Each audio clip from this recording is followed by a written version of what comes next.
our chief guest, Mr. Sirivardhana. Thank you for a very enlightening, thoughtful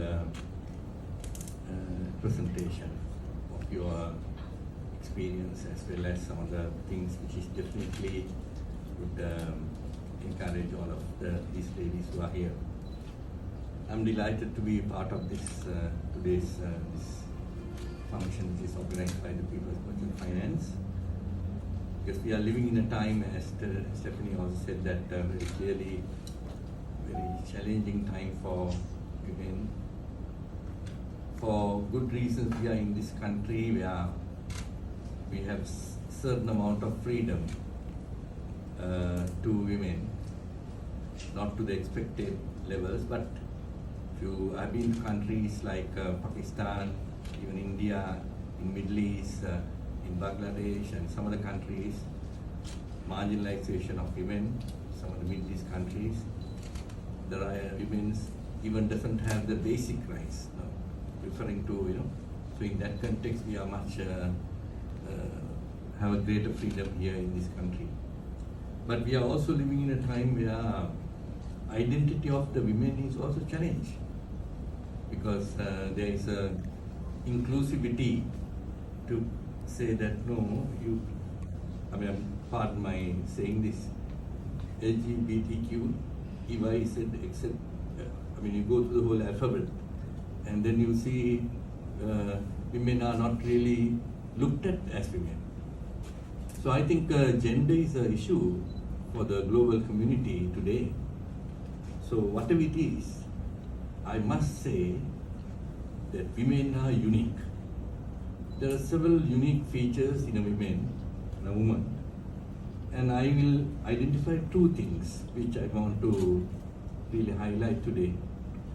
One is the uniqueness, how she is able to nurture development onto the things that is entrusted to her.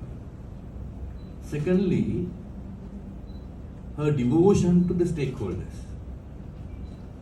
Now, nurturing men are not very skillful in that. They are very arrogant sometimes, high speed, and very reactive. And as a result of that, nurturing have so much of shortfalls in a man in compared to woman. But a woman knows how to nurture things, and like a plant, to look after, to care, and she has the patience to do that. And I think that's the absolute uniqueness. And that character I see is the enormous uniqueness of every woman. Secondly, the devotion. Her devotion to the stakeholders. Unprecedented devotion once she is really convinced this is my group of people or this is my stakeholders. There is a unquestionable devotion. Now that leads her to really stand out, to demonstrate the character by virtue of that devotion. Now I'll just give you one example. I would like to see in this country as well as globally, women to come as not only, everybody talk about women leadership, but I'm talking about women innovators. Women need to be forefront of innovation.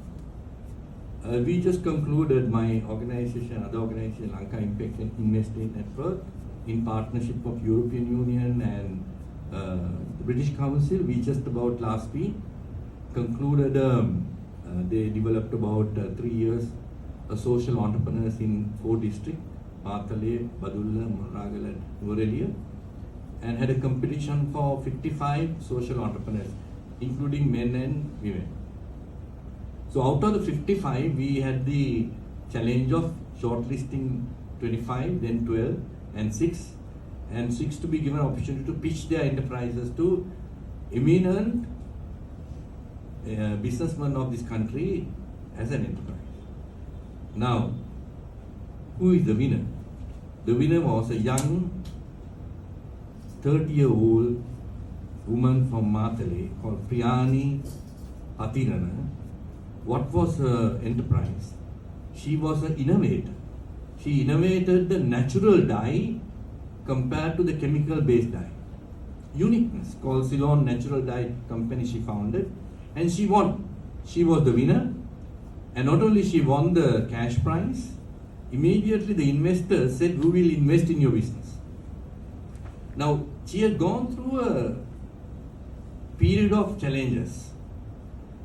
Normally, a entrepreneur, enterprise is man's world. But here, not only an entrepreneur, but an innovator. Innovator that can really take care of the people and the society.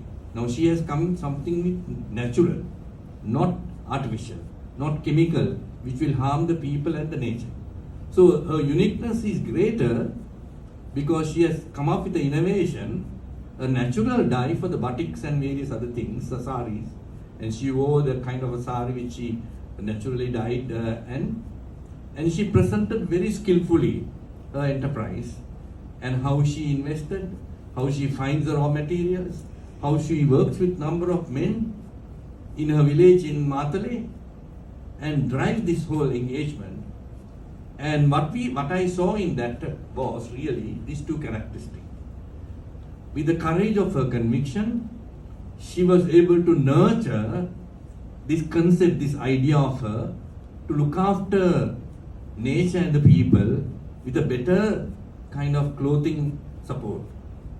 So she would not harm the environment, she would take the natural things, and then there was a devotion for that task. And she had certain stakeholders, women employees as well as men, to make sure with the utmost devotion to ensure there is 100% natural dye, not artificial.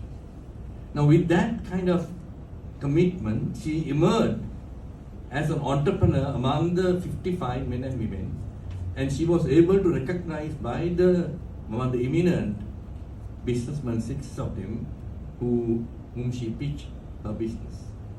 Ladies, I want to tell you today, as Stephanie has very finely articulated in her presentation, you are unique. Nobody can really challenge that. And that uniqueness is inbuilt in you. What you need to surface is there are many characteristics of uniqueness. Sometimes there shouldn't be an advantage or disadvantage as just being a woman. Being a woman, you should not have an advantage. No, should you have a disadvantage being a woman. But you have an equal opportunity to be uniquely bring forth that unique characteristic compared to a man. And that's why there is men and women. That's why there's a combination, there's a collaboration, there's a partnership. There is that kind of a thing that have been put, as Stephanie said, in the creation. The Creator has put that way, so that there is a combination, there's a collaboration, there's partnership. And if you don't bring that uniqueness that you need to bring upon, who would be marginalized is your stakeholders, who would be depending of your devotion, of your ability to nurture. And that's exactly what I would encourage you, ladies, today, who you are here. You have certain unique things. These are 2 unique things which I brought, but there are several others which I don't want to bore you with. But you yourself know. But if you really bring your ability to nurture things that is entrusted to your hand, you never know what it becomes. Not only it becomes a small plant, tree, and it begins to bear fruit. And the fruit and greater harvest not only for you, for many others. And when you have a greater devotion to your stakeholders are empowered. When they are empowered, and they'll reach the destination that you could never even imagine that they would reach. And that's why womanhood is significant. Even motherhood, a womanhood. And that's why women are wonderfully important in the sight of the sustainability of our planet. Thank you.